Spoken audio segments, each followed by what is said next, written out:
No niin. No niin, terveisiä täältä Kikkeristä ja Kikkerin vanhain kodista. Ja halutaan teille toivottaa semmoista Jumalan siunausta ja sitä siunausta, joka kasvattaa meitä ymmärtämään toinen toisiamme ja myös tätäkin maata ja mitä työtä täällä on tehty ja mitä työtä täällä tehdään. Me olemme Kirstin kanssa jo monta vuotta käyty täällä ja olemme nähneet ja oppineet tuntemaan paikallisia ja täällä on paljon suomalaisia vanhuksia ja myös nuoria oli aikoinaan paljon, mitkä puhuivat suomea ja tuolla ympäri kyliä, pienissä kylissä on vieläkin vanhuksia, jotka puhuvat suomea ja sanovat, että on niin vähän suomenkielisiä, että on vaikea täällä enää tätä suomea puhua ja oppia puhumaan.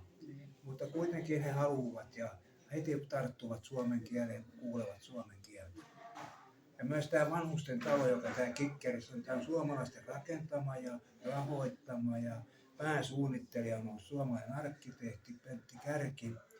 Ja tämä on noin 30 vuotta vanha rakennus ja nyt tätä täytyy vähän remontoida ja maalata ja uudistaa ja puhdistaa ja tehdä tästä taas uuden veroinen.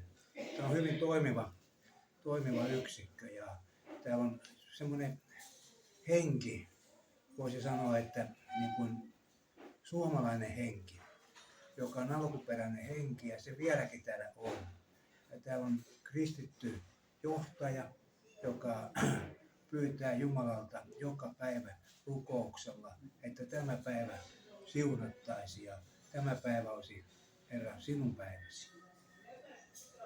Mutta tämä meidän tilanne, mikä meidän Suomessa on, se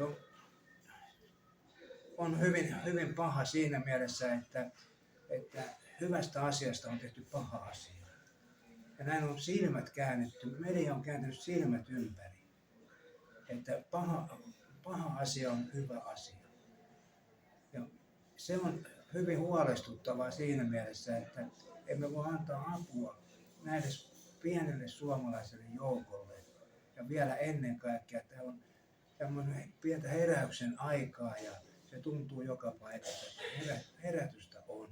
Täällä tarvitaan suomalaisia ja suomalaista sanaa tuoda, koska se on ollut tämän Inkerin maan sydänasia ja se on ollut se voimavara. Ja me tahdomme sitä työtä tehdä, koska Jumala on antanut meille sen tehtäväksi.